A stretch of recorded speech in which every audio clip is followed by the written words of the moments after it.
ഈ most anticipated cinema of the year അല്ലെങ്കിൽ most anticipated event എന്നൊക്കെ നമ്മൾ പറയാറില്ലേ, അതുപോലെ മോസ്റ്റ് ആൻറ്റിസിപ്പേറ്റഡ് ആയിട്ട് എല്ലാവരും വെയിറ്റ് ചെയ്തുകൊണ്ടിരുന്ന ഒരു ഇവൻ്റാണ് അല്ലെങ്കിൽ ഒരു എക്സാമിൻ്റെ റിസൾട്ടാണ് നീറ്റിൻ്റെ എന്ന് പറയുന്നത്.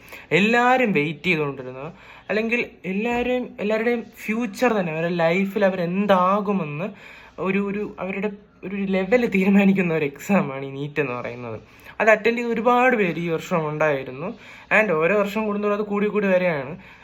അത് ഒബ്വിയസ്ലി ഒരു 2 ലക്ഷം വെച്ച് കൂടിക്കൊണ്ടിരിക്കും. അത് ഓരോ വർഷത്തെയും ട്രെൻഡാണ്. റിപ്പീറ്റ് റിപ്പീറ്റ് അങ്ങനെ ഒരുപാട് സംഭവങ്ങളൊക്കെ ഉണ്ട് ആക്ച്വലി അതിൽ. സോ ഇന്നത്തെ ഒരു വീഡിയോ ആക്ച്വലി എന്തിനാ ബേസ് എന്ന് വെച്ചാൽ, നീറ്റിൽ ഒരുപാട് സ്കാം നടന്നിട്ടുണ്ടെന്ന് നിങ്ങൾ ന്യൂസസിലൊക്കെ കണ്ടു കാണുമായിരിക്കും. അപ്പോൾ അതിനെ ബേസ് ചെയ്ത് അതിൽ കുറച്ച് ഒരു ലിസ്റ്റ് ഔട്ട് ചെയ്ത ഒരു 5 കാര്യങ്ങളുണ്ട്. അത് ബേസ് ചെയ്തിട്ടാണ് ഇവിടെ സ്കാം നടന്നിട്ടുണ്ടെന്ന് പറയുന്നത്. അപ്പോൾ ഒരുപാട് പേർക്കൊന്നും മനസ്സിലാവുന്നില്ലായിരിക്കും എന്താണ് അവിടെ നടന്ന സ്കാം. എല്ലാവരും ഇങ്ങനെ സ്കാം എന്ന് പറയുന്നുണ്ട്. എന്താണ് അവിടെ നടന്ന സംഭവം എന്നറിയാത്തവർക്ക് വേണ്ടിയാണ് ഈ ഒരു വീഡിയോ. അവിടെ എന്തുകൊണ്ടാണ് അവർ പറയുന്നത്, ഒരു 5 പോയിന്റ് ഉണ്ട് ലിസ്റ്റ് ഔട്ട് ചെയ്ത്. അത് ഞാൻ നിങ്ങൾക്ക് പറഞ്ഞു തരാം ക്ലിയർ കട്ടായിട്ട്. ആൻഡ് നിങ്ങൾക്ക് അപ്പോൾ മിക്കവാറും അതിനെക്കുറിച്ച് ഒരു ക്ലിയർ കട്ടായിട്ട് ഒരു ഐഡിയ കിട്ടുന്നതായിരിക്കും. സോ നമുക്ക് നേരെ വീഡിയോയിലേക്ക് പോകാം. അപ്പോൾ നമുക്ക് ആദ്യത്തെ അലിഗേഷനിലോട്ട് പോകാം. എന്താണ് ആദ്യം മറ്റേ സ്കാം നടന്നു എന്ന് പറയപ്പെടുന്നതിൻ്റെ റീസൺ.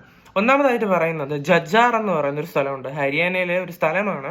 ആക്ച്വലി അവിടെ സീരിയൽ നമ്പർ 62 തൊട്ട് 69 വരെ, അതായത് ഇപ്പോൾ ഒരു വലിയൊരു കോഡ് കാണുമല്ലോ, 2, 3, 4 അങ്ങനെ ഒരു വലിയൊരു കോഡ് കാണും. ആ കോഡിൽ സീരിയൽ നമ്പറിൽ 62 തൊട്ട് 69 വരെയുള്ള കുട്ടികൾക്ക് 720-ന് 720 മാർക്ക് തന്നെ സ്കോർ ചെയ്തിട്ടുണ്ട്.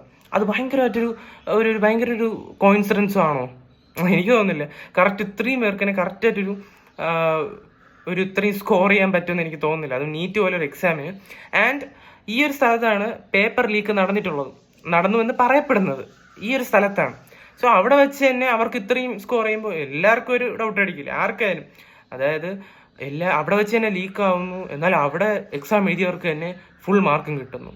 അതാണ് ആദ്യമായിട്ട് ഈ ഒരു അലിഗേഷന്റെ റീസൺ ആയിട്ട് അവർ പറയുന്നത്. അടുത്തൊരു റീസൺ ആയിട്ട് പറയുന്നത് എന്താണെന്ന് വെച്ചാൽ, ഓൾ ഇന്ത്യ റാങ്കിങ്ങിൽ 100-ന് താഴെ, അതായത് ഓൾ ഇന്ത്യ റാങ്കിൽ 100 തൊട്ട് 1ാം റാങ്ക് വരെയുള്ളവർ ഒരു കോച്ചിങ് സെന്ററിൽ നിന്നാണ് വന്നിട്ടുള്ളത്. അതായത് ആകാശ് എന്ന് പറയുന്ന ഇൻസ്റ്റിറ്റ്യൂട്ട്, അതുപോലുള്ള ഇൻസ്റ്റിറ്റ്യൂട്ടിൽ നിന്നൊക്കെയാണ് വന്നിട്ടുള്ളത്. ആൻഡ് ആ ഒരു ഇൻസ്റ്റിറ്റ്യൂട്ടിൽ അല്ലെങ്കിൽ ഇതുപോലത്തെ ഇൻസ്റ്റിറ്റ്യൂട്ട്സിൽ പഠിച്ചവർക്കാണ് ഏറ്റവും കൂടുതൽ മാർക്ക് കിട്ടിയിട്ടുള്ളത്.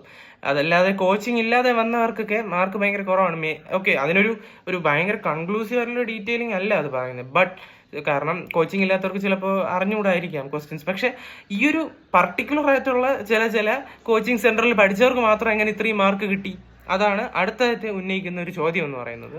അടുത്തതെന്ന് പറയുന്നത്, ഏകദേശം 718, 719 അങ്ങനെയുള്ള മാർക്ക് റേഞ്ചിലുള്ളവർക്ക് ഗ്രേസ് മാർക്സ് കൊടുത്തിരിക്കുന്നത് എന്ത് അടിസ്ഥാനത്തിൽ?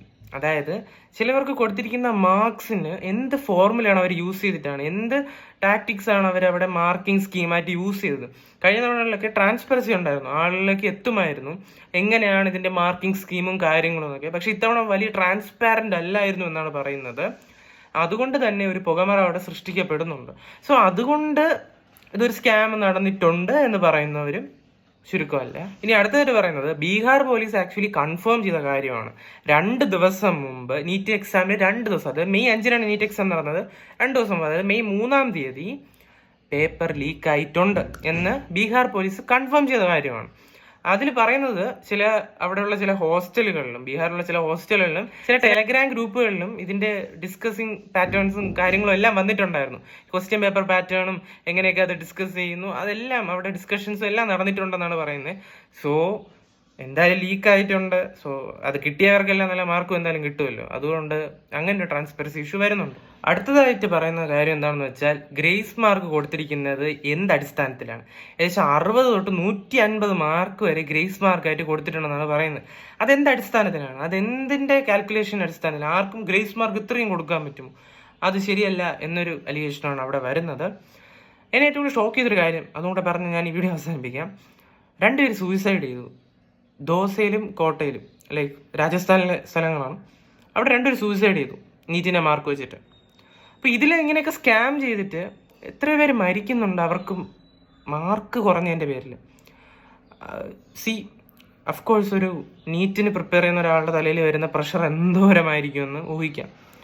അപ്പോൾ അവർക്കത് കിട്ടാതെ ആകുമ്പോൾ, അച്ചീവ് ചെയ്യാൻ പറ്റാതെ ആകുമ്പോൾ, ചിലരുടെയൊക്കെ സ്വാർത്ഥ താല്പര്യത്തിന് വേണ്ടി ഇങ്ങനെയുള്ള സ്കാമുകൾ നടത്തുമ്പോൾ ചിലപ്പോൾ ഇതിനു വേണ്ടി ഹോൾ ഹാർട്ടഡ് ആയിട്ട് നിൽക്കുന്നവർക്കായിരിക്കും റാങ്ക് താഴെ പോകുന്നത്.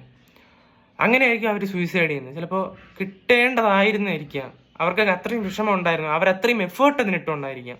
എന്നാൽ ഇവിടെ ഒരു എഫേർട്ടും ഇല്ലാതെ ചിലരൊക്കെ അത് കിട്ടും എന്നാണെങ്കിൽ അത് ഭയങ്കരമായിട്ട് എന്നെ സ്ട്രൈക്ക് ചെയ്തു. അവർ സൂയിസൈഡ് എന്ന് പറഞ്ഞ് കേട്ടപ്പോഴാണ് എന്നെ ഏറ്റവും കൂടുതൽ ഷോക്ക് ചെയ്തൊരു കാര്യം. അപ്പോൾ അതാണ്, അത് ഭയങ്കരമായിട്ട് ലൈക്ക് ചാൻസസ് ഉണ്ട്, അവർ അത്ര എഫേർട്ട് ഇട്ടുണ്ടായിരിക്കും. പക്ഷേ ഇവരിങ്ങനെ ഒരു ചീറ്റ് ചെയ്തിട്ടുണ്ട്, ഒരു സ്കാം ചെയ്തിട്ടുണ്ടെങ്കിൽ അത് എല്ലാവരും അത് വെളിച്ചത്ത് കൊണ്ടുവരണം എന്നാണ് എൻ്റെ. ആൻഡ് ഒബ്വിയസ്ലി ഇവരത് അക്സെപ്റ്റ് ചെയ്യാൻ പോകുന്നില്ല. ഈ NTA എന്ന് പറയുന്നത് അല്ലെങ്കിൽ ഈ എക്സാംസ് നടത്തുന്ന ആ ഒരു ഓർഗനൈസേഷൻസ് ഒന്നും ഇത് അക്സെപ്റ്റ് ചെയ്യാൻ പോകാറില്ല. അവരത് അക്സെപ്റ്റ് ചെയ്യില്ല, അവരുടെ ഭാഗം അവർ ക്ലിയർ ചെയ്തേ പോകാറുള്ളൂ. സോ ഇങ്ങനെ ഒരു സ്കാം സീരിയസ്ലി ഇതും ഇപ്പം എല്ലാവരുടെയും സ്റ്റോറീസ് ഒക്കെ ആയിട്ട് വരുന്നുണ്ട്, ആൾക്കാർ പ്രതികരിക്കുന്നുണ്ട്. ഓൾ ഐസ് ഓൺ റാഫ എന്ന് പറഞ്ഞ സാധനം അന്ന് എല്ലാവരും ഡിസ്കസ് ചെയ്തു, അതുപോലെ ഇതും എല്ലാവരും ഡിസ്കസ് ചെയ്യണം. ആൻഡ് അത് എത്തേണ്ടവരിലേക്ക് എത്തട്ടെ, അതിനുവേണ്ടി നടപടികൾ സ്വീകരിക്കട്ടെ. നിങ്ങൾക്ക് എന്താണ് നിങ്ങളുടെ കാഴ്ചപ്പാടെന്ന് തീർച്ചയായിട്ടും കമൻറ്റായി രേഖപ്പെടുത്തുമല്ലോ. അടുത്തൊരു വീഡിയോ ആയിട്ട് കാണുന്ന പ്രതീക്ഷയോടെ it's me Alvin signing out.